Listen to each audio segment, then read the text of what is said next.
내가 그 땅에서 아들을 낳고 손자를 얻으며 오래 살 때 만일 스스로 부패하여 무슨 형상의 우상이든지 조각하여 내 하나님 여호와 앞에 악을 행함으로 그의 노를 일으키면 내가 오늘 천지를 불러 증거를 삼노니 너희가 요단을 건너서 얻는 땅에서 속히 망할 것이라.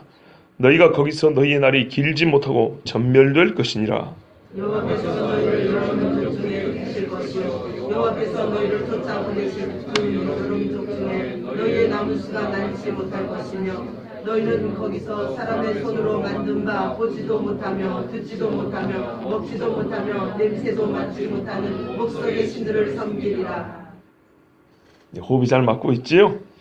그러나 내가 거기서 내 하나님 여호와를 찾게 되리니 만일 마음을 다하고 뜻을 다하여 그를 찾으면 만나리라. 이 모든 일이 내게 임하여 환난을 당하다가 끝날에 내가 내 하나님 여호와께로 돌아와서 그의 말씀을 청종하리니 내 하나님 여호와는 자비하신 하나님이시라. 그가 너를 버리지 아니하시며 너를 멸하지 아니하시며 내 조상들에게 맹세하신 언약을 잊지 아니하시리라. 내가 이전 하나님이 사람을 세상에 창조하신 날부터 지금까지 지나간 날을 상고하여 보라. 하늘이 끝에서 저 끝까지 이런 큰 일이 있었느냐? 이런 일을 들은 적이 있었느냐? 어떤 국민이 불 가운데서 말씀하시는 하나님의 음성을 너처럼 듣고 생존하였느냐? 어떤 신이 와서 시험과 이적과 기사와 전쟁과 강한 손과 편팔과 크게 두려운 일로 한 민족을 다른 민족에서 인도하여 낸 일이 있느냐? 이는 다 너희의 하나님 여호와께서 애굽에서 너희를 위하여 너희의 목전에서 행하신 일이라. 이것을 내게 나타내시는 여호와는 하나님이시요 그 외에는 다른 신이 없음을 내게 알게 하시니라. 여호와께서 너를 교훈하시려고 하늘에서부터 그의 음성을 내게 듣게 하시며 땅에서는 그의 큰 불을 내게 보이시고 내가 불 가운데서 나오는 그의 말씀을 듣게 하셨느니라. 여호와께서 내 조상들을 사랑하신 고로 그 후손인 너를 택하시고 큰 권능으로 친히 인도하여 애굽에서 나오게 하시며 너보다 강대한 여러 민족을 내 앞에서 쫓아내고 너를 그들의 땅으로 인도하여 들여서 그것을 내게 기업으로 주려 하심이 오늘과 같으니라. 그런즉 너는 오늘 위로 하늘에나 아래로 땅에 오직 여호와는 하나님이시요 다른 신이 없는 줄을 알아 명심하고 오늘 내가 내게 명령하는 여호와의 규례와 명령을 지키라. 너와 내 후손이 복을 받아 내 하나님 여호와께서 내게 주시는 땅에서 한없이 오래 살리라. 아멘. 기도하겠습니다. 좋으신 아버지 하나님, 오늘도 우리 하나님 앞에 나와 찬송하며 주의 말씀을 들으며 또한 기도하게 하시니 감사합니다. 많이 했지요. 이 금요일 밤 수차례 수십 번 수백 번 아버지 금요일 밤에 모인 것도 참 많은 날을 모였습니다. 그러나 주님 오늘 이 하루는 오늘만의 의미가 있고 오늘 주시는 하나님의 은혜가 있습니다. 오늘 내가 아버지 앞에 간구해야 될 바가 있고 주께서 오늘 우리를 통하여 꼭 듣고자 하는 기도가 있습니다. 주님과 나의 사귐이 있게 하시며 성령 인도하여 주셔서 내 마음이 불붙어서 정말 주님 앞에 합한 자들의 마음이 되게 하여 주시옵소서. 마음의 가죽을 내어 베어버리게 하여 주시고 귀와 마음이 할례받은 주의 백성들이 되게 하옵소서. 이 시간 이 종의 입술에도 여호와의 말씀을 담아주셔서 꼭 모세가 전하는 것 같이 그날 그 자리에서 들었던 것 같이 아버지 이 백성이 들을 수 있는 여호와의 말씀 허락하여 주시옵소서.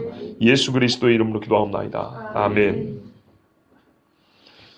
저 안에 있는 아이들을 나오게 하시든지 조용히 하게 하든지 좀 해주십시오.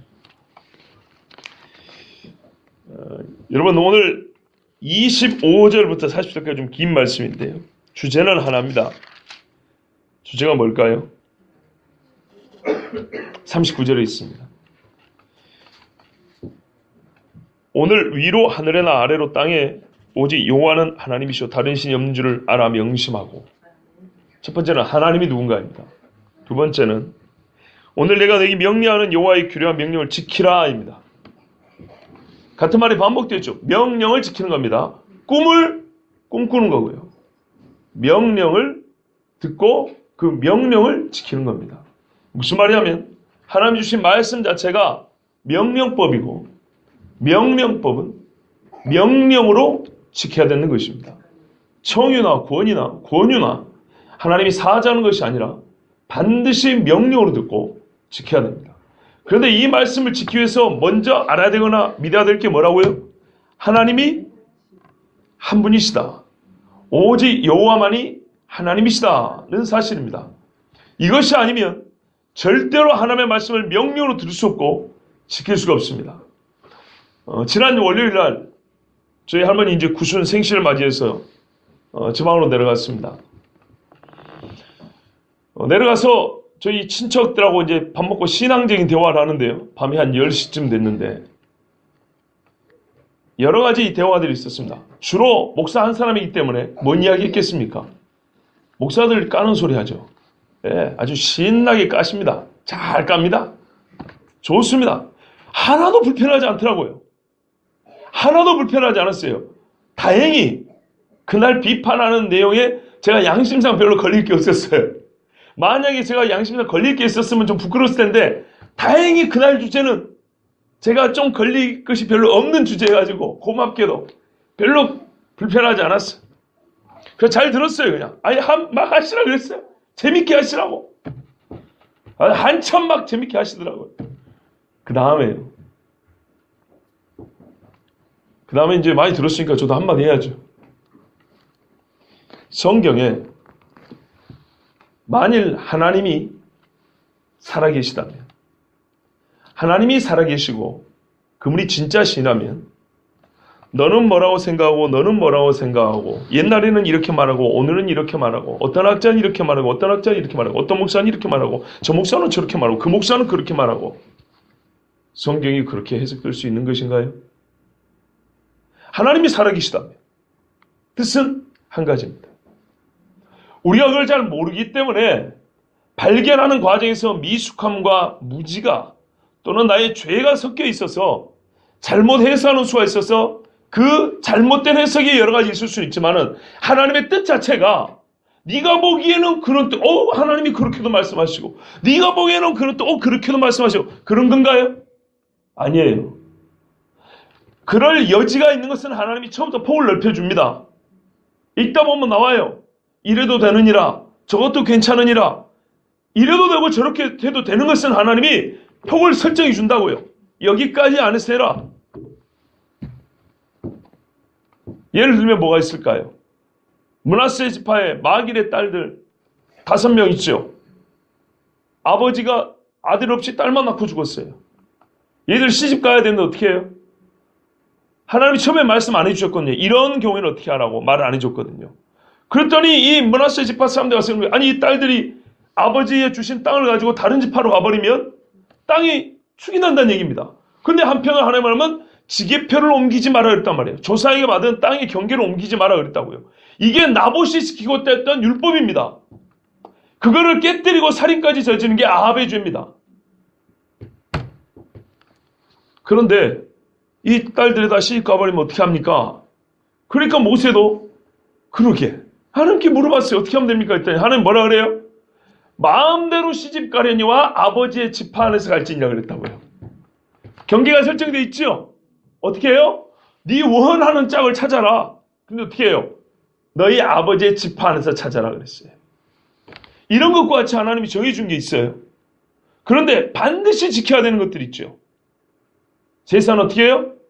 번제는 어떤 짐승을 드려야 됩니까? 언제 드려야 합니까? 초막절은 며칠을 지켜야 됩니까? 유월절은 누룩 있는 빵으로 지킵니까? 누룩 없는 빵으로 지킵니까? 누룩 없는 빵이죠. 몇 월 며칠날 지킵니까? 그때 몸의 정결 상태는 어찌해야 됩니까? 이런 거는 사람이 선택하는 것이 아니고 주어진 대로 지키느냐 거부해야 합니다. 그런데 예수 믿는 사람들이 가만 보면은 여러 가지 의견을 얘기를 해요. 좋아요. 뭐 우리 집안 어른들 좋아요. 목사들이 이래야 되는데 말이지. 뭐 좋아요. 그럴 수 있어요. 그런데요. 문제는 이런 경우예요. 그럴 수 있는 것을 그럴 수도 있고 저럴 수도 있고 또는 개 중에 이것이 더 낫다고 말하는 건 받아줄 수 있는데 절대적인 절대적인 것까지 여차하면 경계를 넘어서 사람들이 제법 자기가 좀 아는다 싶으면 또 자기가 제법 믿음이 좋다 싶으면 그거 이래도 돼. 저래도 돼. 이럴 수 있는 것 아닌가? 저럴 수 있는 것 아닌가? 이런 식으로 말하기 시작한다고요. 그래서 제가 한마디만 했죠. 하나님이 살아계시고 하나님이 이 말씀을 주셨다면 뜻이 몇 개일까요? 하나입니다. 진리는 하나입니다. 그렇다면 목사든 장로든 집사든 할 것 없이 모든 사람이 성경을 보고 절대적인 여호와의 명령이 있으면 그거는 해석의 문제가 아니고 수용할 거냐 말 거냐의 문제입니다. 하나님이 살아계시면 뜻은 하나입니다. 그때 이제 좀 조용히 하시더라고요. 그래서 하시는 말씀을 받았죠. 목사를 까는 중이니까 저도 그냥 거기 계속 하시라 하고 저도 얘기를 했어요. 그렇죠. 목사들이 그러면 안 되겠죠. 중요한 거는 이것입니다라고 얘기를 했습니다. 여러분 한번 들어보세요. 제가 지금 제 이야기를 하려는 게 아니고 오늘 말씀과 상관해서 우리 생각해 볼 게 있어요. 이렇게 얘기를 했어요. 지금 우리 집안 사람들이 다 믿는 사람들이잖아요. 되게 중직자들입니다. 이제 연세도 있으니까. 고모부가 안수희 집사님인데 고모부 다니는 교회 목사님이 그렇게 못마땅하대요. 본인이. 왜요? 제가 보니까 이유가 맞아요. 그럴듯해요. 근데 너무 잘했대요. 본인들은. 뭘 잘한 줄 알아요? 물질로요. 물질로. 정말 여러분 괜히 또 시험 될까 말 안 할게요. 얼마나 물질로 잘 섬겼는지 진짜 섬겼다는 말이 맞을 정도로 너무너무 잘했어요. 왜냐하면 그 집이 빚이 10몇 억이거든요. 그래서 100일 작정 기도를 해가지고 하여튼 겨우 해결이 됐단 말이에요. 근데 그 와중에도 보니까 진짜 아이고 둘째 남 서로 좀 너무 잘했어요. 근데 그걸 이제 또 좀 자랑 삼아 얘기를 하더라고요. 그러면서 그런데도 불구하고 우리 목사가 말이야. 그러면서 이제 막 얘기를 하는 거예요. 그래서 제가 목사를 과연 그 사람이 바른 사람인지 판단하는 기준 딱 하나만 말씀드릴게요. 그 사람에서 목사의 껍데기를 벗겨도 저 사람이 신앙생활을 최소한 지금처럼 아니면 여전히 잘할 사람으로 보이면 그 목사는 평생 신뢰하고 가십시오. 그런데 저 사람이 목사라는 타이틀을 붙여서 겨우 저 정도 하지 목사만 아니면 저거 뭐 나나지나 별 차이도 없고 나보다 더 험할 사람이다. 그러면 빨리 나가십시오. 목사의 타이틀이 문제가 아니고 그의 생각이나 말이나 행실에 적어도 하나님으로 설명이 가능하면 그 사람은 어떤 사람이라도 믿을 만합니다. 더욱이 목회자라면 당연한 이야기죠. 하나님의 사람이라는 확신이 들면 정말 평생을 같이 가지고 그렇지 않으면 목사 타이틀만 없으면 전혀 내가 같이 있을 이유가 없을 만한 그러니까 신앙인으로서 함께할 만한 이유를 찾지 못하는 그런 사람이겠다 싶을 정도면 그냥 가십시오. 그냥 가시라고. 왜 그거 고민하고 계시길래. 그러나 그분은 그분이고 고모부를 비롯해서 온 집안 사람들에게 꼭 드리고 싶은 말씀은 이렇고 저렇고 말이 많은데 성경에 하나님이 하신 말씀들이 있습니다. 그리고 하나님이 살아계시다면 분명히 하나님의 뜻은 한 가지란 말이에요. 그러면 무엇보다도 중요한 것은 그 한 가지인 하나님의 뜻을 발견하고 순종하는 데 힘쓰셔야 됩니다. 자, 여러분 오늘 말씀에 가정법들이 많아요. 보세요. 처음부터 봐보십시오. 네가 그 땅에서 아들을 낳고 손자를 얻으며 오래 살 때 복받고 잘 산다는 얘기입니다. 말씀이 본문이 기니까 제가 간단하게 이렇게 중요한 것만 말씀드립니다. 얼마나 평화로운 상태입니까? 그런데 만일이에요. 가정입니다. 본래 이 가정이 허용이 됩니까? 안 됩니까? 허용이 되지 않습니다. 하나님의 뜻은 가정법이 없습니다. 원래. 신명기에는 가정법이라는 거 허용하지 않아요. 그런데 사람이 하나님의 말씀을 하나의 가능성으로 해석하기 시작하면 절대적인 하나님이 살아계시고 하나님의 뜻이라는 그런 믿음이 없이 하나님의 말씀을 하나의 여유분을 가지고 생각을 하기 시작하면 어떻게 돼요? 행실이 반드시 가능성을 가지고 하나님의 말씀을 보면 행실이 그러면 안 된 일이 가능해져 버립니다. 만일 네가 어떤 형상의 우상의 일이 조각하여 내 하나님 여호와 앞에 악을 행함으로 그 노를 경로 일으키면 악을 행한다라는 것이 여러분 아샤라는 히브리어였습니다.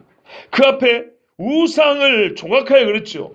여기에 생략된 말인데 조각하여보다는 만들어 우상을 만듭니다. 같은 뜻입니다.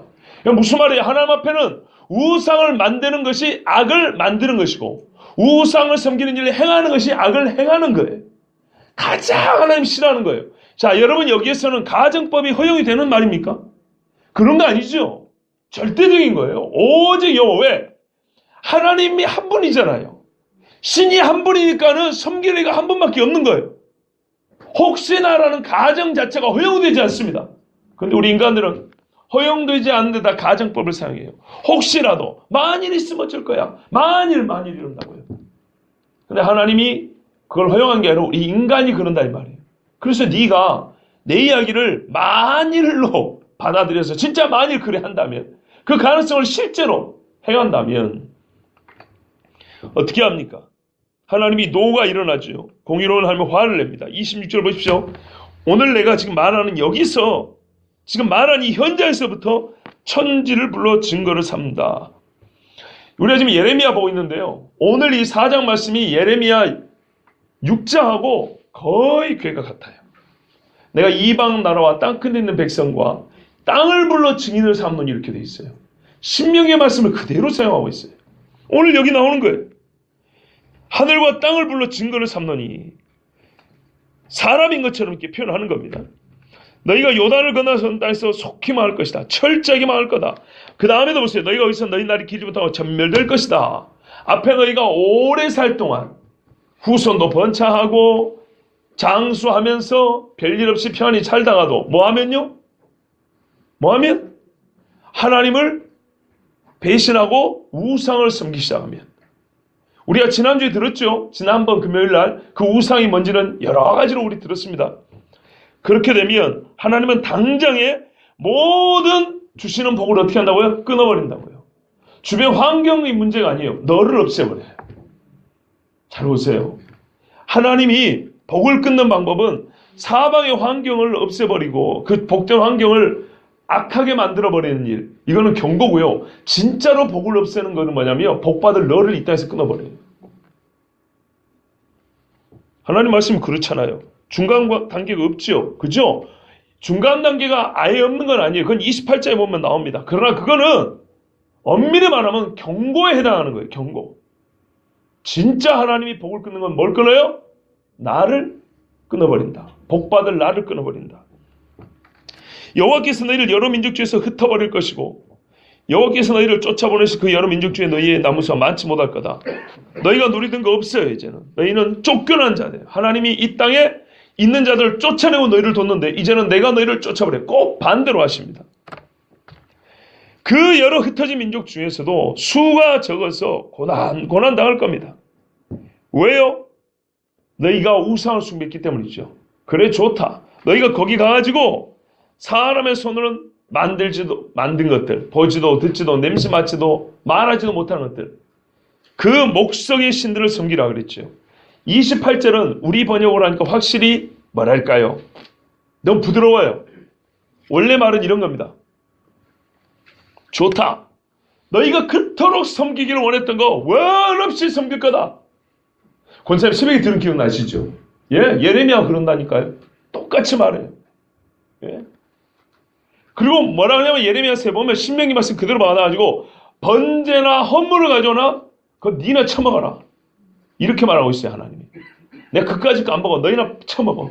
그리고 너희가 그렇게 좋아하는 우상 원 없이 섬기게 해줄게. 자, 그대로 한번 해봐. 이런다고요. 이 말씀이 그대로예요.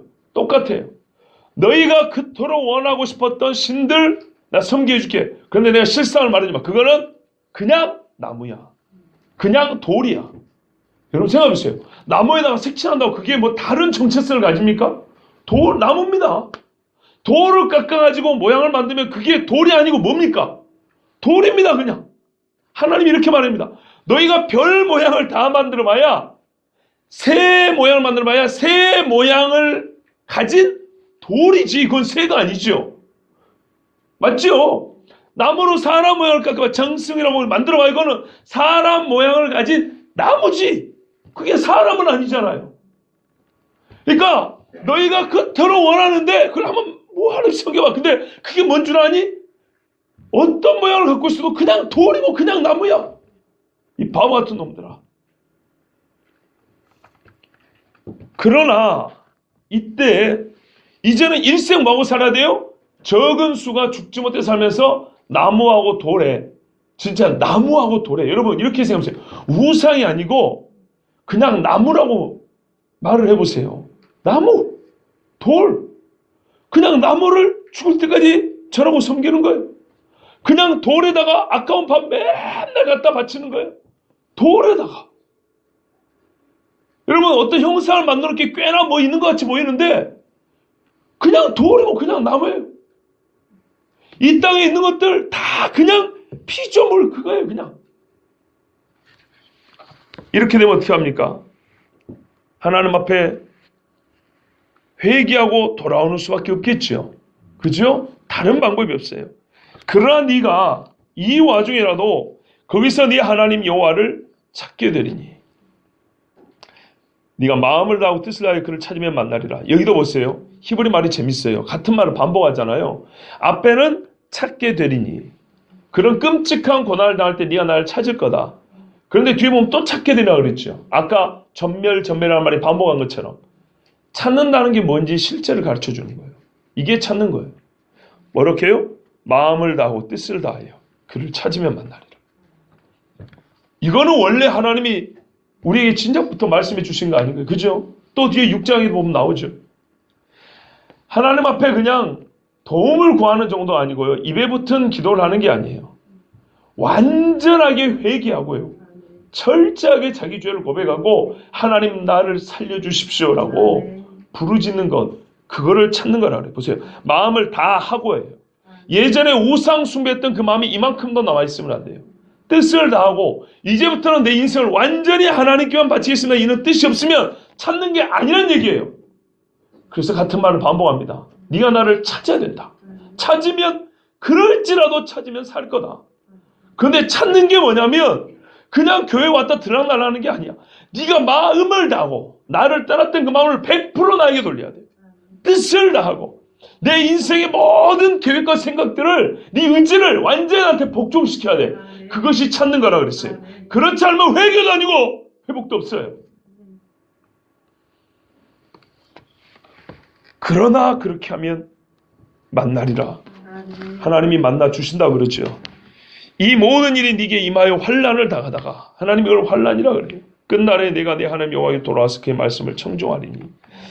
여러분 참 안타깝게도 이스라엘 사람들이 이 말씀을 듣고 하나님을 섬기는 일에서 떠나지 않았으면 좋았겠지만 결국에는 떠났죠. 그래서 그 다음을 내다봅니다. 우리가 재작년인가 들었던 설교에 신명기 32장에 나옵니다. 설교를 다 해놓고 나서 모세가 노래를 부릅니다. 모세의 노래라는 곡이 32장에 나옵니다. 근데 그 32장에 나오는 모세의 노래를 저는 이스라엘의 첫 국가라고 했어요. 국가. 우리나라의 국가처럼 나라의 노래가 있죠. 국가. 그런데 그 국가의 내용이 매우 우울합니다. 모세가 쭉 설교를 하고 가르쳐놨는데도 어떻게 한다고 끝내 너희가 목이 곧은 백성이라 반드시 내가 경고한 걸 듣지 아니하고 너희는 범죄하리라. 그래서 그 나중을 바라보면서 이스라엘을 향해 부른 노래가 희망도 없고 빛도 없고 어둡기 그지없어요. 그래서 그 나중 이야기까지 나와 있습니다. 끝날에 결국에는 우리가 이미 이스라엘 역사가 이제는 3천 몇백 년이 흘러갔는데 이제 와서 보니까 이 말씀이 그대로 이루어진 걸 알 수가 있죠. 이스라엘은 나라 없이 떠돌아다닌 게 여러분 엄청나게 한 2,000년입니다. 2,000년이 넘습니다. 옛날에 바벨론에 멸망당했던 거 한번 생각을 해보세요. 그 다음에 로마의 집배를 받고 그 뒤에 나라 없이 1900년 이상 1900년 동안 떠돌아다니는 생각을 해보세요. 이제야 그 사람들 중에 일부가 끝날이 되어서야 하나님께로 돌아와서 그의 말씀을 청종하고 있는 중입니다. 요사이 예수 믿는 히브리인들, 예수 믿는 유대인들 있죠. 성경을 얼마나 잘 푸는지 몰라요. 기가 막힙니다. 왜요? 그들은 히브리어가 자국 모국어잖아요. 히브리어의 속 깊은 내용을 안단 말이에요. 우리가 어떻게 해요? 너무 쉬운 일을 만나면 어떻게 표현합니까? 뭐라고요? 식은 죽 먹기. 땅 짚고 헤엄치기 그러죠. 자, 이거를 외국 사람들이 말을 배워가지고 원어대로 푼다고 했을 때 어떻게 풀 것 같습니까? 단어 찾기 바쁘겠죠. 식은 죽이랑 일단 죽부터 찾아야죠. 식다라는 동사의 형용사형을 찾아야 되고 먹다 이게 먹는 그걸 뭘 말할까 알 수 있을까요? 생활을 보지 않으면 모르죠. 이게 바로 외국말을 어느 정도 잘하는가 보려면 소위 그 사람들의 관용구를 이해하는 수준을 보면 안다고 합니다. 우리말의 식은 죽 먹기, 땅 짚고 헤엄치기, 이거는 수영법을 말하는 게 아니잖아요. 그죠? 음식 먹는 식도를 말하는 것도 아니고 수영법을 말하는 것이 아니라 일이 매우 쉽다라는 것을 표현하는 방법이잖아요. 그렇죠? 히브리인들은 히브리어를 그렇게 이해한단 말이에요. 우리는 기껏해야 사전 찾아갖고 단어 하나 뜻 풀기 바쁜데 그래갖고 하나님의 뜻이 온전히 밝혀지지 않아요. 근데 히브리 사람들은 자기들 말이기 때문에 1차적 의미, 2차적 의미, 3차적 의미 그 한층 같은 폭 안에서 더 깊은 뜻을 이해한단 말입니다. 그리고 이 깊음을 아니까 깊은 것들과 깊은 것들끼리 연결되는 거 안단 말이죠. 여러분도 아시잖아요. 어떤 분야의 전문가들끼리 통하는 언어들 있잖아요. 초보들은 아무리 옆에 있으면 못 알아먹습니다. 여러분 제 친구들 중에도 의사가 있는데 의사들한테 가서 이렇게 처방전을 써주잖아요. 그래서 야, 너 오늘 좋겠다. 영어도 우리 잘하고. 그러니까 이 의사 친구가 뭐라는지 아세요? 영어가 아니고 우리는 용어를 알아 그러더라고요. 의학 용어를 아는 것이지 우리는 영어를 아는 게 아니다는 거예요. 그렇죠? 우리가 보기에는 그냥 스펠이 다 영어니까 그냥 영어를 잘하는 사람인데 그 사람들은 영어 회화를 배운 것이 아니고 영문법을 배운 게 아니라 약 이름과 병 이름이 다 영어 내지는 이 헬라 라틴식 이름들이란 말이에요. 그러니까 이제 그거를 배운 건데 우리 일반인들은 모르잖아요. 근데 그 사람들은 그걸 막 가르쳤으면 자기들끼리는 다 알아먹는단 말이죠. 그거를 더 쉽게 표현할 수 있습니다. 일반인들이 알아먹게 더 쉽게 표현할 수도 있습니다. 그죠? 그러나 깊은 것, 같은 약이지만 깊은 의미를 알고 용어를 아는 사람들은 자기들끼리 통한단 말이죠. 그 히브리 사람들, 즉 유대인들이 성경을 매우 잘 푸는 것을 알 수 있습니다.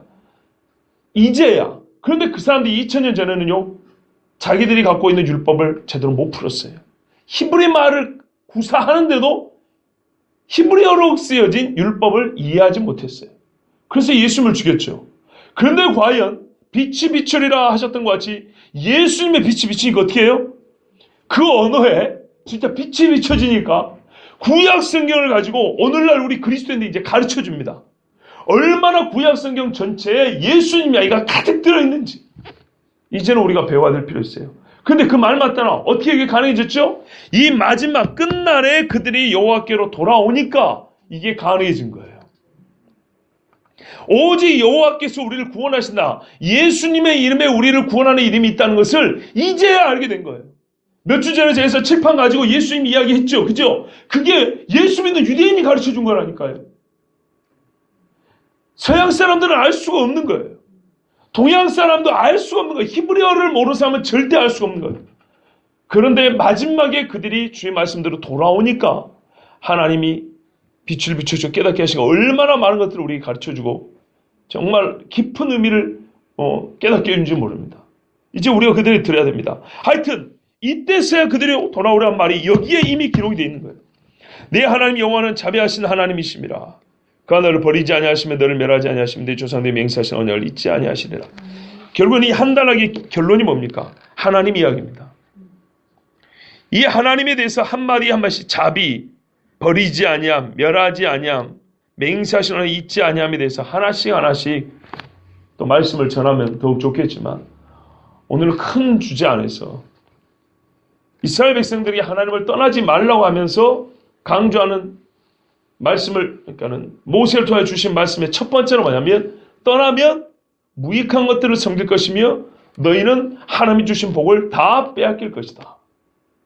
그러므로 하나님을 섬겨야 한다. 그 하나님은 바로 이런 분이다.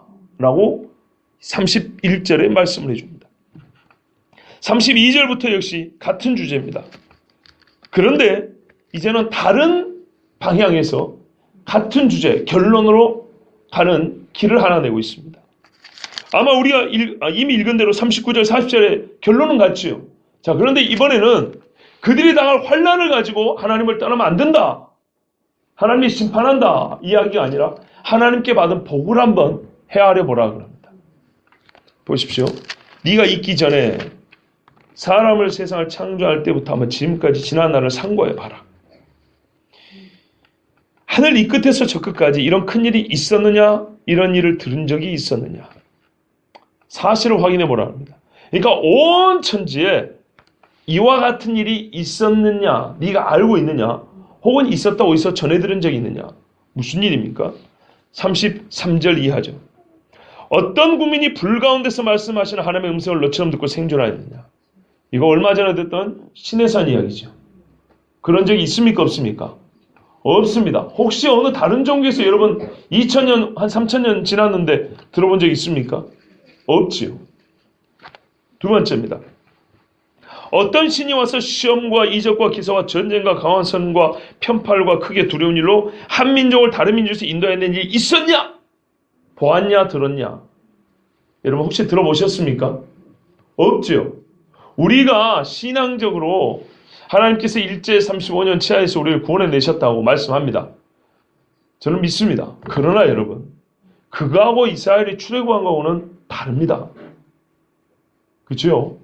처음부터 하나님이 한 선지자를 부르셔서 보내셨고 절대적으로 그 입에 따라 재앙이 내리기도 하고 그치기도 하면서 하나님의 완전한 큰 손으로 기적으로 이스라엘을 구원해내셨습니다. 이와 같은 일은 본 적이 없습니다. 들은 적도 없습니다. 이 은혜를 누가 받은 것입니까? 이스라엘이 받았지요. 그리고 하나님께서 깨닫게 하시는 건 뭐냐? 이것을 너에게 나타내신 것은 여호와는 하나님이시고 그 외에는 다른 신이 없음을 네게 알게 하려 함이라. 또 이거를 다시 한번 교훈하시로 36절 보세요. 신의 산에서 땅에서는 그의 큰 물개, 땅에서 불이 붙어 하늘로 올라가고 하늘에서는 그의 음성이 내려서 불 가운데서 나오는 말씀을 네가 들었느니라 그랬어요. 자, 이 일 우리가 들은 적도 없고 본 적도 없지요. 그러면 이 말씀이 얼마나 어미한 말씀인지 우리가 지난주와 지지난주를 통해서 계속 들었지요. 자, 그럼 저는 여기서 오늘 한 가지 더 짚어주고 싶은 게 있습니다.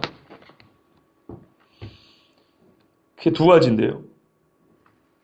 먼저는 우리가 말씀 그대로 본 것처럼 들은 적도 없고 본 적도 없는 이 일은 이스라엘을 하나님이 지극히 사랑한다는 증거고 하나님이 절대 주권으로 택하심이 무엇인지 우리에게 보여주는 겁니다.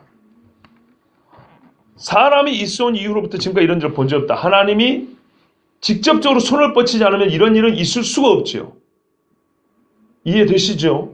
그러니까 출애굽 같은 일, 신의 산의 경험은 하나님이 직접적으로 역사하지 않으면 있을 수가 없는 일이라고요. 그런데 이런 일을 한 민족만 경험을 했어요. 그 말은 하나님이 한 민족만 택했다는 얘기입니다. 하나님의 택하심을 이렇게 확실하게 보여준 게 없다는 겁니다. 그러면 무엇을 근거로 택했냐? 다른 것이 아니고 하나님이 사랑하셨기 때문이라고 그랬습니다. 그의 사랑의 근거에 우리는 여기서 신학을 배우는 거예요, 여러분. 하나님의 사랑의 근거에 하나님은 택하십니다. 그래서 내가 야곱은 사랑하고 에서는 미워하였다 그런 거예요. 성경 일관성이 있어요. 두 번째예요.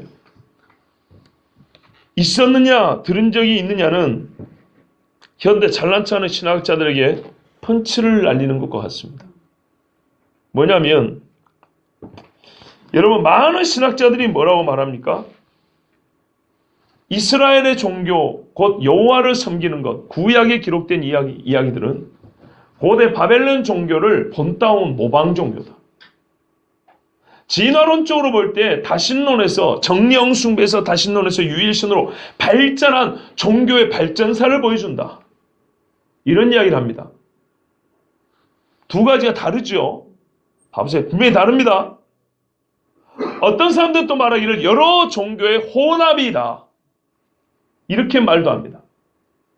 어떤 사람은 이스라엘 안에서 종교의 그러니까는 섬기는 신이 달라진 거다.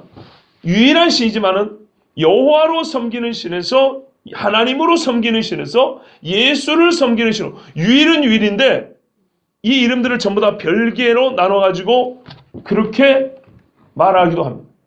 자, 여러분, 제가 아까 우리 친척들이 했던 말 기억나시죠? 하나님이 살아계시다면 성경에서 절대적인 어법을 가지고 말씀하신 것은 오직 한 가지 뜻이라고 그랬죠. 사람들이 이렇게 말하건 저렇게 말하건 그거야말로 하나님 뜻에 맞으면 좋겠지만 맞지 않으면 나머지는 뭐예요? 전부 다 쓸데없는 소리고 죄 짓는 겁니다, 말로. 이스라엘 종교에 대해서, 즉 여호와를 섬기는 이 사람들의 신앙에 대해서 지금 신학자들이 하는 말 들어보세요. 여기 있는 신학 공부하는 여러분들이 있는 책들을 보면 이런 이야기가 다 기록이 되어 있다 이 말이에요. 오늘 그것들을 다 봐주는 이야기예요. 봐보세요. 있었느냐 들었느냐예요. 하나님이 이렇게 물어보시는군요. 있었다는 거예요. 딱 한 가지 사건이 있었다는 거예요. 역사 중 어느 때 홍해가 갈라졌다는 얘기예요. 역사 중 어느 때 하나님이 딱 한 민족을 놓고 시내산에서 진짜 불을 붙였고 거기서 말씀하셨다는 거예요. 이게 진짜면 나머지 아이들은 다 거짓말들이죠. 그렇지 않겠습니까? 이거는 가능성의 이야기 아니에요. 하나님이 단언이에요. 들었느냐 있었느냐 물어보는 걸 확인해 보라는 얘기예요. 확인을 하면 있었다 없었다가 나타날 거 아닙니까? 그죠? 이때 있었다 증거했으면 지금도 증거 있지 않겠습니까? 하나님이 살아계시고 이렇게 말씀한 하나님이 진짜 하나님이라면 분명한 사건은 두 가지, 세 가지 아니고 한 가지잖아요. 한 가지. 맞지요? 왜 이렇게 대답이 시원찮아요? 맞지요? 믿으려면 확실하게 믿으세요. 사람을 믿으시든지 하나님을 믿으시든지 이렇게 말씀을 하시면요. 역사를 통해서 확인해 보라는 거예요. 그런데 많은 신학자들 확인도 안 해보고 책상머리에서 소위 그 시대의 유명한 사조를 따릅니다. 사조를 따라요. 그 시대 사람들의 정신세계를 이끌고 가고 있는 이 정신사를 따라가지고 그것에 맞춰서 성경을 비춰봅니다. 성경은 예수 그리스도의 빛으로 비춰보라 그랬더니 예수가 없이 당시의 유명한 학문을 가지고 유행하는 언어들을 가지고 문화를 가지고 사람들의 사고방식을 가지고 성경을 그때그때마다 다르게 해석합니다. 거기에 하나님이 어디 있습니까? 잘 생각해보세요. 이 논리 자체를 생각해보세요. 그 시대마다 사람들이 좋아하는 관점을 가지고 성경을 보는데 거기서 어떻게 하나님을 찾을 수 있겠습니까? 왜요? 하나님은 이 관점들이 생기기 이미 전부터 계셨고 그 관점들을 가지고 우리는 3000년 역사를 해석한다고 하지만 3000년 전에는 이런 관점이 없이 그 일이 일어났는데 무슨 말인지 이해되십니까? 홍해가 갈라질 때 진화론이 어디 있어요? 시내산에서 하나님이 불 가운데 나타나실 때 종교사학파라는 이런 학파가 어디냐 이 말이에요. 그런 걸 가지고 비춰서 꽤나 유식한 척을 합니다. 그런데 하나님 말씀합니다. 정말 이런 일이 있었다. 그러니까는 홍해가 갈라진 일이 있었다. 하나님이 이렇게 말합니다. 그렇다면 너희가 지금 말하는 것은 무엇이냐? 저는 정말 화가 납니다. 우리 신앙생활도 그렇고 시대가 바뀌었으니까 뭐 이런 소리 하는 거 나는 정말 듣기 싫어요. 하나님이 여유분을 둔 말씀도 있어요. 여유분을. 아까 그 다섯 딸들처럼 이렇게 범위가 어느 정도 이렇게 넓혀져 있는 것들이 있어요. 그건 괜찮아요. 선택해도 괜찮아요. 밥을 하루에 2끼 먹든지 3끼 먹든지 일용할 양식을 주시면 감사합니다 먹으면 상관없어요. 괜찮아요. 그런데 여호와 외에 다른 신이 있다. 하나님이 어떤 분이신지 또는 하나님이 하신 일에 대하여는 지나온 후 세대가 오늘날 사람들이 유행하는 사조와 학문을 가지고 어떤 관점을 가지고 이미 종료되어 버리고 하나님께서 확정적으로 주신 단언해버리신 그 말씀과 그 사건에 대하여 거꾸로 비춰본다는 것 자체가 얼마나 건방지고 방지한지. 혹 이럴 수도 있어 저럴 수도 있어. 아니요. 잘 모르면 그냥 기록된 대로 믿으면 제일 안전하고 그것같이 좋은 게 없어요. 그래서 제가 말씀합니다. 오늘 하나님이 그러잖아요. 너희가 이런 일이 들은 적이 있냐? 이런 일이 있었냐? 다시 말하면요. 오늘 이 말씀 자체를 갖고 제가 얘기해 볼게요. 하나님이 말씀하신 때는 과거의 일을 갖고 말하는데 오늘 이 신명기 자체가 오늘 우리에게는 과거죠. 그죠? 그러면 제가 한번 물어볼게요. 지금 모세를 통하여 말씀하시는 하나님과 같은 이런 말씀, 지금 우리가 읽은 이 신명기 4장 이것을 이와 같은 말씀 여러분 세상 어느 정도에서 들어본 적이 있습니까? 이런 하나님 본 적이 있습니까? 이런 신을 만나본 적이 있습니까? 없어요. 완전히 달라요. 세상에 많은 종교들이 믿는 신이라는 것들은 성경이 말하는 신 하나님하고는 완전히 달라요. 나중에 미리가 돌아오면 한번 물어보세요. 다니는 동네마다 신들이 정말 넘쳐날 텐데 얼만큼 다른지 한번 들어보세요. 책상머리에 앉아가지고 있는 이 못된 놈들이 요즘에 나온 책들 가관이 아니에요. 예수 석가와 만나다. 누가 쓴지 아십니까? 기독교 목사가 쓴 책이에요. 정말 읊어대자면 한도 없습니다. 저는 그 사람들에게 묻고 싶어요. 당신은 신명기를 어떻게 보냐 이 말이죠. 하나님은 분명히 이렇게 말했어요. 만약 이게 있었느냐 들은 적이 있느냐 이 자체가 이 질문이 하나님이 단언적이지 않냐고 또 다른 여러 가능성을 염두에 두고 하신 말씀이라 모를까? 우리가 일상의 생활을 할 때 언어를 그렇게 쓰십니까? 다른 가능성이 있는 이야기를 할 때 들은 적이 있어? 이렇게 말합니까? 아니죠. 충분히 우리가 이해할 수 있는 언어를 줬어요. 제가 보니까 성경의 옛날 성경, 그러니까 빨리 쓰여진 책일수록 훨씬 쉬워요. 그리고 하나님께서 선지자를 통해서 책만 하는 말씀도 있죠.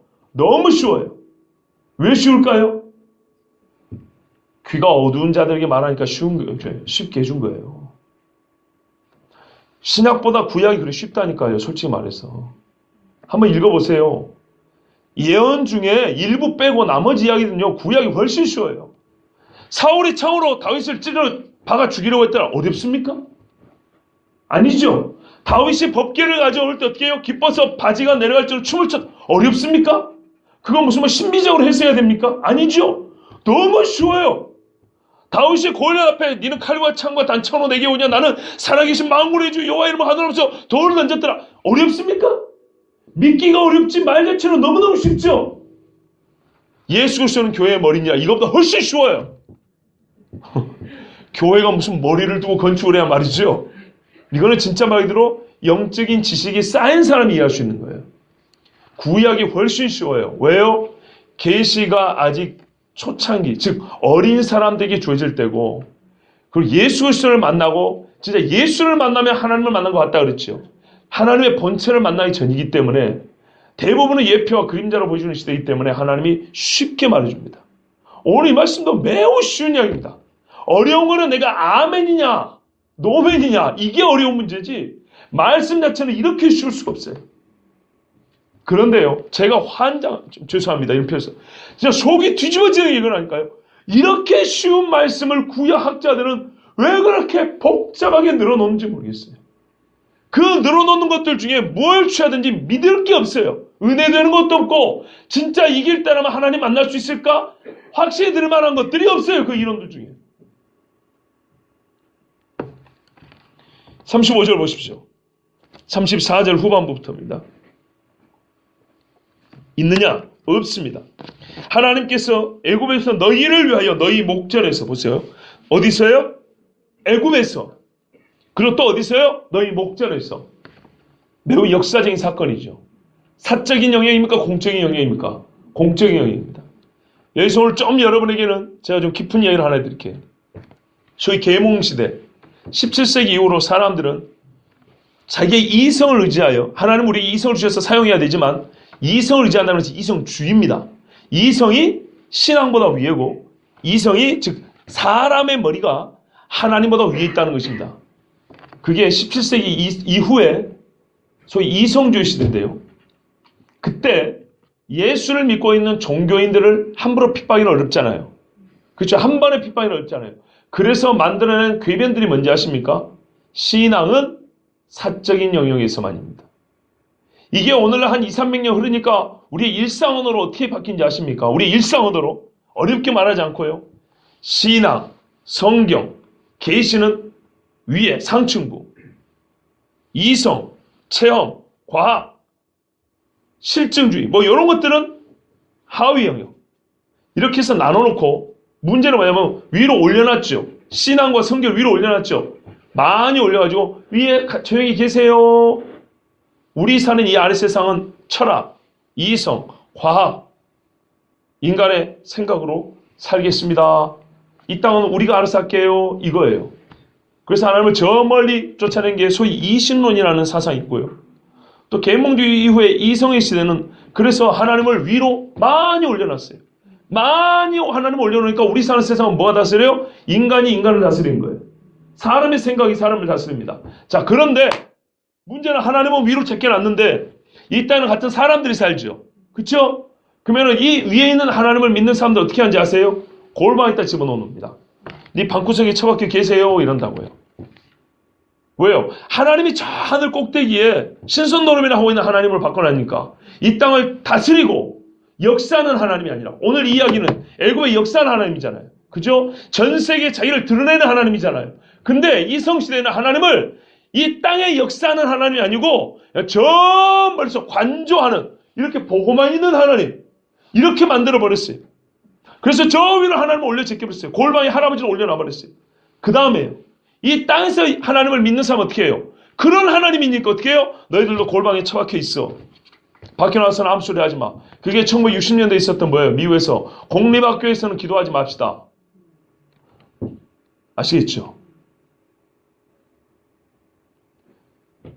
교회에서 사회적인 문제 언급하지 맙시다. 동성애 언급하면 왜 헌금, 종교적인 목적으로 낸 돈을 갖고 목사한테 사례비를 주면서 목사는 사회적 발언을 합니까? 하지 맙시다. 이해되시죠? 아니 종교는 신앙은 자기 혼자 믿으면 되지 옆에 사람한테 믿으라 어쩌라 하지 마세요. 그냥 네가 믿으면 네 혼자 믿어. 이런 말. 이게 바로 300년 묵은 이야기입니다. 여러분. 우리 일상으로 이렇게 바뀌었어요. 그 어려운 개념들이. 무슨 말인지 아시겠죠? 신학적으로 이신론이니 또는 신앙은 사적 영역으로 몰아내고 공적 영역에서는 인간의 이성과 과학과 철학이 다스린다는 이런 생각이 300년 전부터 만들어졌는데 유럽에서 그게 오늘날 우리 시대에는 어떻게 만들었다고요? 일상의 언어로 신앙생활 네 혼자 열심히 해. 옆에 사람 뭐라 하지 말고 그냥 알아서 개인이 알아서 하는 거야. 이렇게 돼 있다고요. 그럼 한번 생각해 보세요. 하나님 앞에 말씀만 보세요. 제가 그랬죠. 하나님이 살아계시면 하나님의 뜻은 하나라 그랬죠. 성경 어디에 신앙이 사적 영역에만 국한된다고 말했어요. 하나님은 다윗을 안 다루십니까? 다윗이 개인적으로 바세바를 가늠한 것은 개인적인 영역이니까 벌을 했고 다윗이 왕으로서 인구조사한 것은 하나님이 공적인 영역은 나도 모르겠다고 내버려 뒀습니까? 수만 명이 죽었어요. 맞지요?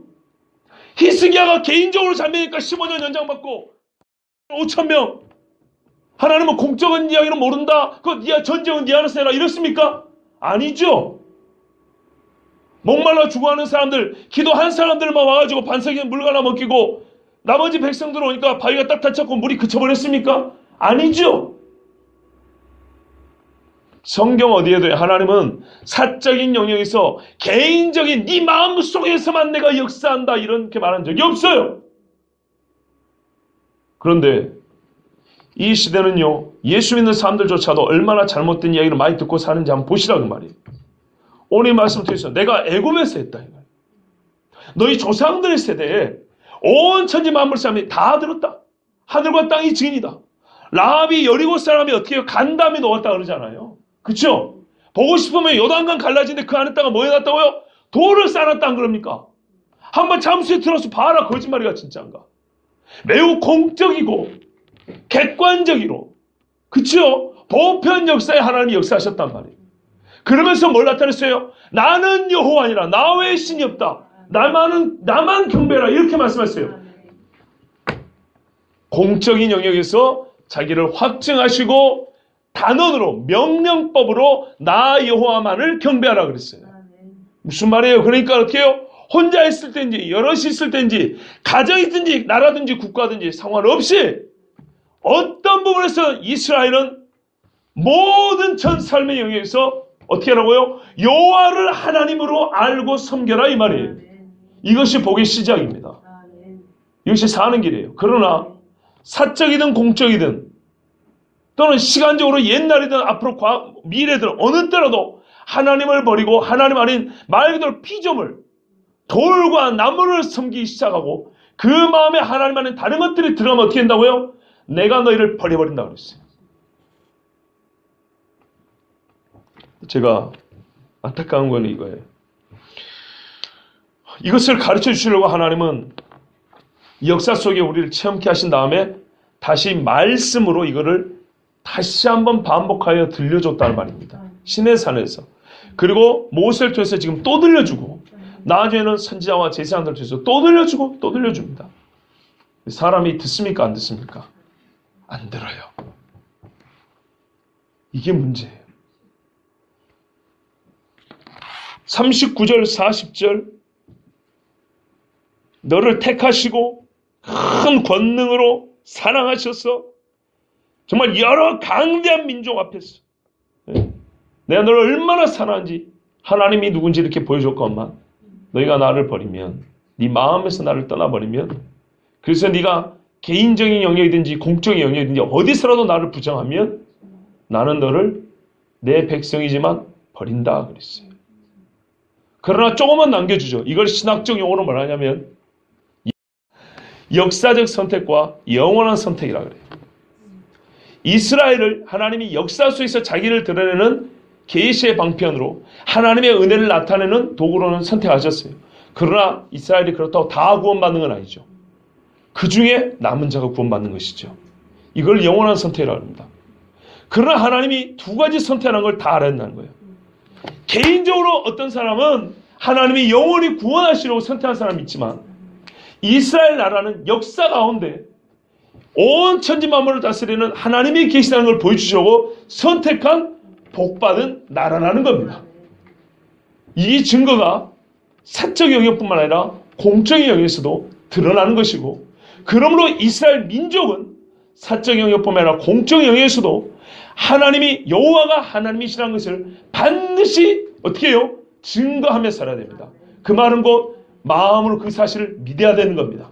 다른 가능성 없이 이 일을 행하신 하나님이 한 분이고 살아계시다면, 그리고 또 이런 일들이 있었다면, 홍해를 가르시고 반세에서 물을 내미시고 만나와 매초를 먹이신 하나님이 살아계시고 지금 가나안 눈앞에까지 이끌으신 하나님이 분명히 한번 살아계시다면, 하나님께서 전 삶의 영역을 통틀어서 이들을 지키시고 보호하고 구해내신 것처럼 똑같이 이 사람들은 국가적 차원에서, 공적 차원에서 어떤 시간대건 어떤 상황이든 누구 앞에서든지 여호와가 하나님이신 것을 나타내고 살아야 합니다. 아멘. 이것이 하나님의 명령입니다. 아멘. 그런데 지금 그렇지 못하고 있지 않습니까? 오늘 우리를 보세요. 학교에서 기도 하기 어렵죠. 얼마 전에 CBS, 극동방송이구나. CBS 극동방송 라디오를 듣고 있는데요. 이런 얘기가 나왔습니다. 지금 각 대학교에, 특히 신학교에 뭐 학생 권리장전인가 이런 게 만들고 이제 하달이 되는데요.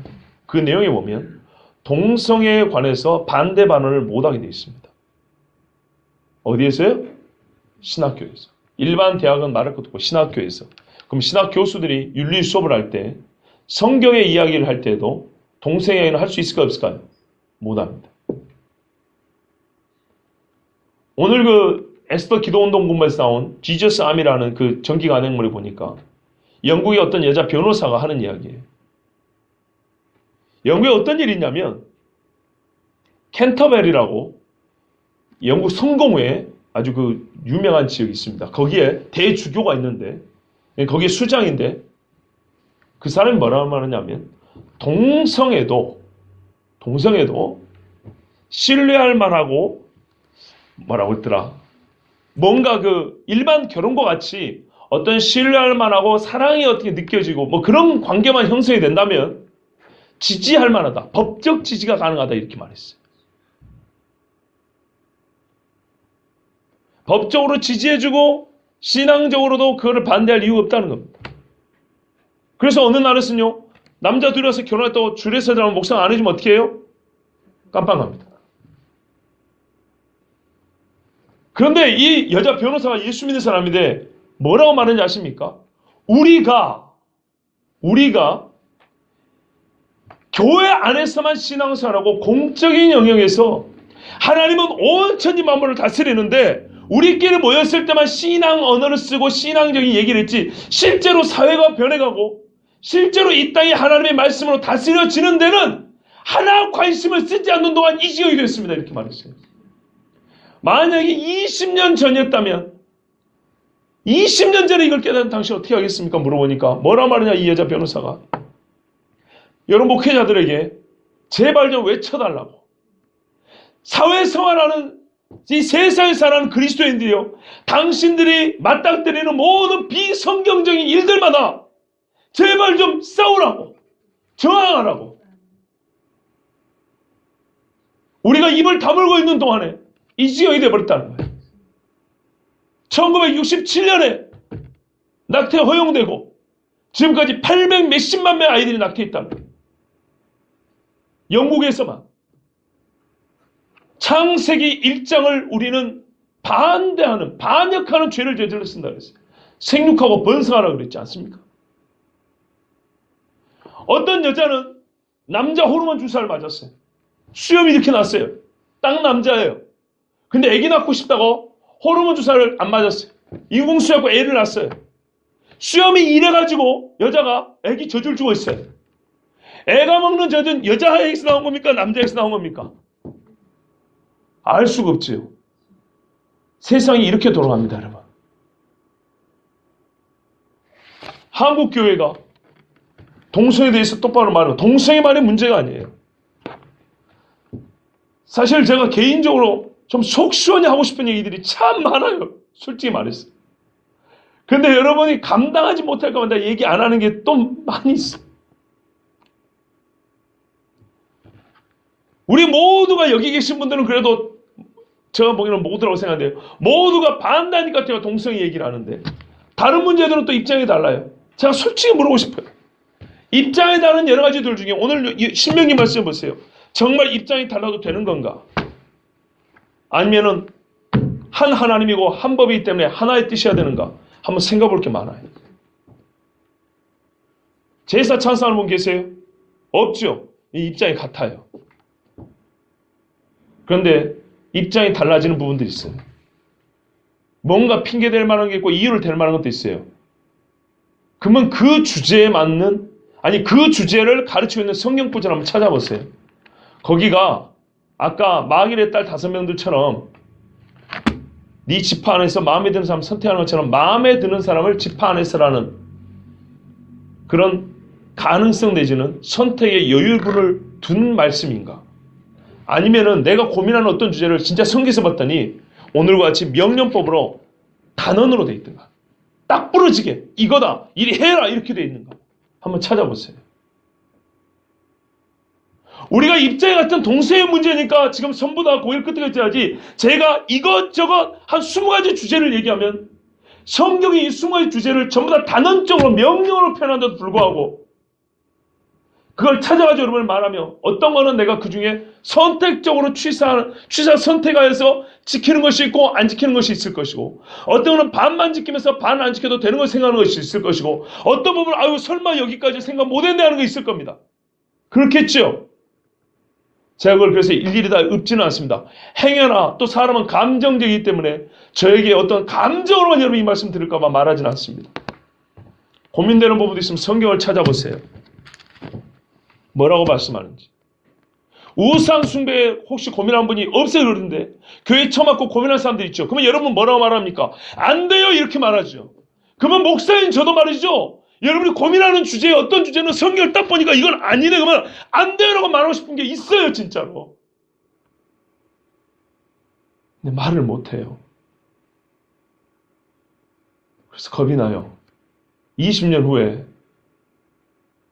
정말 주님 오실 때 가까운 20년 후에 내가 그때 20년 전에 비겁하지 않고 좀 더 용기를 내서 안 돼라고 말을 해야 되는데 말을 못해서 우리 중에 이렇게 많은 사람이 죽었나. 이렇게 배도하고 이렇게 이리 가야 되는지 저리 가야 되는지 몰라가지고 헤매는 사람들이 많이 생겼나. 내가 20년 후에 이 영국 변호사처럼 똑같이 후회할 거야 하나님 앞에 정말 몸둘 바를 모를까 봐 걱정이 돼요. 제가 지금 드리는 말씀 어렵지 않죠? 오늘 말씀 우리 실제 생활에 적용을 한번 해보자는 말이에요. 사적 공적 영역을 다 포괄하여 하나님의 말씀은 하나님이 살아계시면 진짜란 말이죠. 그걸 확인해보라고 말씀입니다. 있었냐 들었냐 그랬어요. 이게 진짜면. 어떤 부분을 하나님께서 우리에게 선택이 가능하게 주신 말씀이 있고 어떤 부분은 선택이 아니라 반드시 따라간 말씀도 있어요. 그것들이 오늘 우상숭배뿐만 아니라 주제별로 나누면 수백 가지 주제가 있을 수 있어요. 그런데 그 중에 오늘 우리는 다행히 서로가 이미 합의하고 있는 우상숭배나 동성애 이야기 정도 하고 있으니까 감정적으로 큰 부담이 없어요. 심정적으로. 그런데 만약에 성경에는 이 주제만 얘기하는 것이 아니라 이것도 이래야 된다. 저것도 저래야 된다고 이런 예를 보세요. 이런 주제는 이거밖에 없어. 저거는 딱 이거 한 가지밖에 없어라고 하나님이 주신 그런 확정적인 명령들이 이것 말고도 많아요. 그런데 그 중에 우리가 확정적인 하나님의 명령인데도 불구하고 선택하거나 그 중에 일부를 지키거나 일부만 지켜도 된다고 생각하거나 아니면은 처음부터 이게 하나님의 명령 생각하지 못했던 것들이 꽤 많이 있는데 그것을 제가 지금 여러분에게 다 말씀드리지 못한 것이 양심적으로 너무 괴롭고 말을 하면은 원래 그 말씀 자체가 단언으로 돼 있기 때문에 여러분이 아멘인지 노멘인지 둘 중에 하나지 선택이 없어요. 그걸 제가 여러분 타협을 한다거나 의견을 조율한다는 문제가 아니라고요. 우상숭배 의견 조율 문제 아니잖아요. 그렇죠? 살인하지 말라 의견 조율 문제가 아니잖아요. 그런 것처럼 조율의 문제 아닌데도 불구하고 막상 눈을 마주보고 있는 여러분들 앞에 단호하게 외치기가 어려운 것들이 아직 있는데 행여 이러다가 수십 년 전에 그 못된 법들을 통과시킨 후에 영국이 지금 100년 전만 해도 세계 가장 위대한 복음주의 국가였고 선교사를 제일 많이 파송한 나라였는데 지금 기독교인들 손에 꼽을 정도고 교회가 몇 개나 남아있는지 알 수가 없는 지경이 되어버렸어요. 왜요? 지금 저와 같이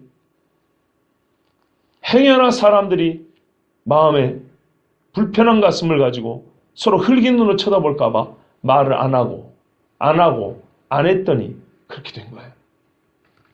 자, 그래서 한번 여러분이 물어볼게요. 말에는 접속사가 있습니다. 앞에 문장과 뒷 문장을 연결하는 거예요. 오늘 본문에도 있죠. 그러나 있죠. 이런 거예요. 그런즉, 그러므로, 그래서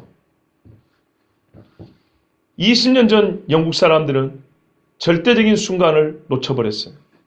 외쳐야 하고 막을 수 있었던 때에 전부 다 그 불편한 일을 힘든 일을 감당하지 않고 입 다물고 지나버렸어요. 그래서 지금 영국은 기독교인들을 찾기 어렵게 되어버렸어요. 오늘 우리에게도 많은 신앙적인 공격이 있습니다. 네 혼자 믿지. 왜 이렇게 시끄럽게 하는 거야? 니나 잘 믿으면 되지. 남이야 이러든지 말든지. 공적인 부분에서는 종교적인 색채를 드러내지 마세요. 그러나 여러분 세계 어느 기독교 국가도 예수를 믿고 똑바로 믿기 시작할 때 가장 위에 있는 사람부터 가장 아래에 있는 사람까지 전부 다 주님을 따랐어요. 그날 법 자체가 성경에 입각했어요.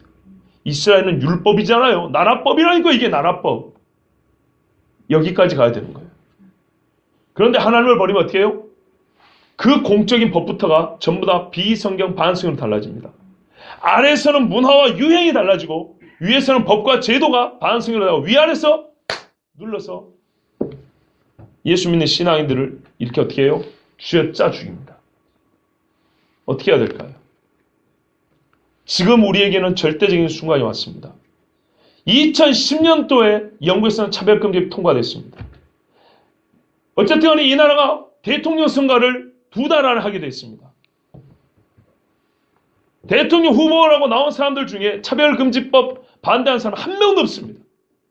나는 차별을 찬성하는 게 아니에요. 문제는 그 안에 들어있는 성경을 반대하는 말들, 규정들이 교묘하게 숨어 있는데 요만큼 틈을 벌어주면 또 벌어지고 또 벌어질 건데 그것을 모른 척하고 지나갈 거냐 이 말이에요.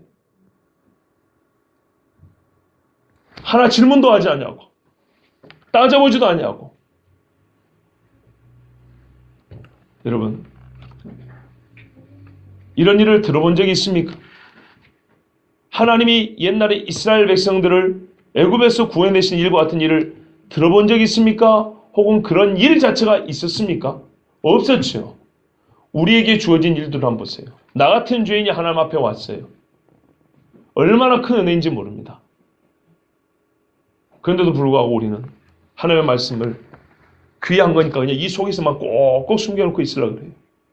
세상 가서 입 딱 다물고 안 믿는 것처럼 나는 상관없는 것처럼. 자, 그 다음 이어질 접속사가 뭘까요? 내가 하나님을 모른 척 했다. 그래서 이 나라는 2010년도에 법안이 통과되니까 영국에서는 지금 예수 믿는 사람들요 공적으로 신앙적인 얘기를 꺼내지를 못해요. 감옥 가요. 학교에서도 못 가르쳐요. 그 사람들이 입을 다물어서 지금 이렇게 됐어요. 그때 입을 다물지 않았으면 할 말을 했으면 어떻게 됐을까요?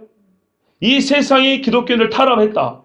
그러나 기독교인들이 자기의 신앙을 지키고자 입을 열어 진리를 외쳤다. 그래서 지금 이 나라는 이렇게 바뀔 수 있었겠죠. 지금 우리나라는 정말 중요한 시기입니다.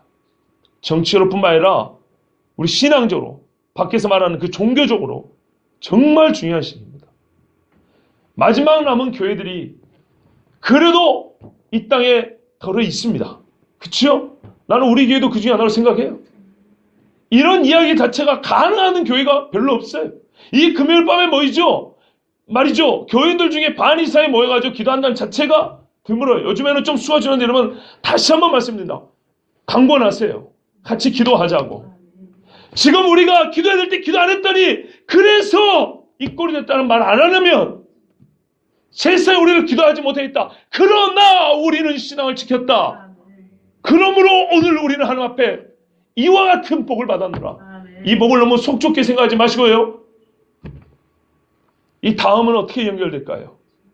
2017년 역사가 지나가고 나면 길류의 소리교회나 나 개인이나 가정이나 이 나라나 내년, 내후년, 10년, 20년 후에는 어떤 접속사로 연결될까요? 침묵하였더니 그래서입니까? 그러나입니까? 신앙을 지켰다. 그래서입니까? 그러나입니까? 결정하셔야 됩니다. 하나님이 이스라엘 백성들에게 말씀합니다. 가능성을 두지 마라 합니다. 조건적으로 준 말씀이 아니니 너희는 그 말씀에 어떤 또 다른 가능성을 더하지 마라. 나 여호와만이 하나님이고 내가 살아있으므로 내가 한 일이 유일한 일이고 그러므로 너희는 나만을 섬기랍니다. 어느 때요? 항상. 어떤 영역에서요? 삶의 모든 영역에서. 왜냐하면 앞선 시대를 보면 하나님이 꼭 그렇게 이스라엘을 불렀거든요. 이스라엘이 가나안 앞에까지 데려오실 때 그렇게 데려오셨거든요. 여러분, 저는 가나안 땅을 들어가기 직전에 모세가 한 설교와 같이 저에게도 이 모세 같은 심정을 하나님 주시기를 참 원합니다. 우리 꼭 그렇지 않습니까? 마지막 한 번 더 통일도 맞고 저 북조선의 평양에 교회가 세워지는 것을 볼 겁니까? 아니면은 나라가 갈라진 채로 종말을 맞을 거고 이 나라, 이 교회들까지 전부 다 짜부라지고 파괴되고 믿는 사람들이 적그리스도 앞에 절하는 꼴을 보겠습니까? 지금이 정말 중요한 시기입니다. 가나안 땅 앞에까지 왔어요. 요단강 앞에까지 왔다고요. 지금까지 경험하고 지금까지 부흥하고 지금까지 살려주신 하나님이 얼마나 큰지 몰라요. 한국교회가 지금까지 120년 동안 하나님 주신 은혜가 이만저만이 아니에요. 이제 강 하나 남았어요. 여기서 어떻게 하실래요? 법궤를 메고 강물에 딱 발을 담고 서실래요? 아니면 남이 발이 나오면 그 위로 평안히 걸어가실래요? 오늘 이 말씀을 들어도 가나안에서 제대로 신앙을 못 지켰습니다. 지금 우리는요, 이보다 더 큰 믿음이 필요합니다. 더 절대적인 신앙이 필요합니다. 속 좁게 편협한 신앙 가지라는 얘기 아니고요. 줏대 있는 신앙 가지라는 얘기예요. 흔들리지 않는 견고한 신앙 가지라는 얘기입니다. 그러면 이 나라가 다음 세대에도 정말 주님 보시기에 성령의 바람이 불고 마지막 선교 사명도 감당하는 나라 될 것이고 주님 오시기에 통일도 맞이하되 저 북녘 땅에 올라와서 교회도 세울 수 있는 그런 나라가 될 줄로 믿습니다. 말로만 선교 한국, 성서 한국, 성경으로 통일한다? 교회 올 때나 예수 이야기하고 밖에 나와서는 기도도 안 하고 예수 믿는 티도 안 내고 말 한마디 할 줄 모르는데 무슨 놈의 성경, 무슨 놈의 성서 한국 통일이 되겠습니까? 눈앞에서 버젓이 잘못된 일들이 벌어져가고 있고 이 학교에서도 못된 것들을 규정하고 가르치고 있는데 그거를 우리가 다 하니까 내 새끼만 빠질 수 없으니까 저도 지금 학교에서 우리 애들도 보내니까 뭐 해오는 것도 있는데 그 중에 안 해도 될 만한 것들이 있어요. 다음 주에는 면담하러 갑니다. 제가 합니다, 이번에는. 우리 선비 선생님하고 만나가지고 제가 목사로서 얘기를 좀 해야겠어요. 좀 사적인 이야기를 죄송하지만 지지난주인가 주일날 저한테 문자 왔다 그랬죠? 신천지에서 어제 제가 문자를 보냈어요. 또 왔더라고요. 그래서 신분도 밝히지 아니하고 이렇게 반복하여 문자를 보내는 것은 예의가 아닙니다. 어떻게 제 전화번호를 아셨습니까? 당황했나 봐요. 아는 사람에게 하는 게 잘못 같대요. 참나, 누구를 바보로 알고. 아는 사람에게 잘못 간 거면 대답이 안 갔을 거 아닙니까? 그럼 왜 대답을 안 했냐고 했든지. 부른 호칭도 있었을 거 아닙니까? 전혀 그런 게 없어요. 아는 사람에 보냈다고는 말이 안 됩니다. 매우 설득적 논조고 권고하는 투의 말입니다. 호칭도 없고 뭐 이렇게 자세히 쓰지 않았지만 하여튼 이리저리 해서 이건 아닙니다 라고 했어요. 그런데도 어떻게 숨겨야 되니까 잘못 죄송합니다. 계속 죄송합니다 막 그래요. 사람을 잘 골라야지. 제가 그랬어요. 다시 묻습니다. 어떻게 번호 알았습니까? 이제 겁이 나는지 진짜 잘못했다 그러면서 저는 신천지 예수교 교회 집사 권누구입니다 하고 이름을 딱 썼어요. 제가 그래서 그랬죠. 예, 답변해 주셔서 고맙습니다. 혹시 성경으로 진리를 알고자 하는 그런 사모한 마음이 있다면 한번 찾아오십시오. 그랬어요. 그때 대답이 한동안 없더니 제가 목사님인지 모르고 교만을 떨었습니다. 그러면서 한번 찾아갈게요 그러더라고요. 저는 이분이 만약에 오게 되면 하나님 주신 한 번의 기회라고 생각을 합니다. 그 영혼을 살릴 수 있는. 그냥 이거 별 이상한 사람이 붙잡는 거 모른 척 했으면 이런 기회도 없었겠죠. 그런 생각이 들더라고요. 이분이 정말로 예수를 믿고자 하는 그런 사모한 마음에 의해서 혹 잘못 알아서 그랬다면 이 대화를 통해서 하나님이 이 영혼을 살려주시면 참 좋겠다. 성경에 보면 이단을 속한 자를 한두 번 권하라고 했으니까 나는 그 말씀에 순종하여 한 번 또는 두 번 권하려 한다. 혹 아는가? 한두 번 권하는 자가 없어서 입을 다물고 한두 번 권하는 자가 없어서 그래서 신천지에 빠졌는지 그럴 수도 있잖아요. 여러분 지금 우리에게는 너무나 중요한 시기라고 제가 반복하여 말씀드립니다. 이때를 잘못 보내면 다음 시대는 그래서 어쨌다. 그럼에도 불구하고 어쨌다고 우리 이야기가 신앙 이야기가 달라질 것입니다. 하나님 우리에게 경고하십니다. 가나안 땅 복을 눈앞에 두고도 너희는 반드시 그 복마저도 제대로 누리지 못한 완악한 마음을 가진 자들이니 잘 들으라고 우리 주님 말씀하십니다. 제발 이 세대, 이 어지러운 세대 속에 불꽃처럼 타오르는 신앙이 되려면 하나님 한 분이고 유일한 하나님이라면 그분이 절대적인 명령을 준 것은 제발 어떤 조건이나 가능성을 염두에 두고 있는 그대로 들으세요. 그리고 그것을 삶의 모든 영역에 아멘으로 순종하시 바랍니다. 그러면 우리 그 다음 접속사 어떻게 해요? 그랬더니 이 사람과 이 나라와 이 백성이 여호와께 복을 받았더라. 이렇게 쓰임 받을 줄 믿습니다. 기도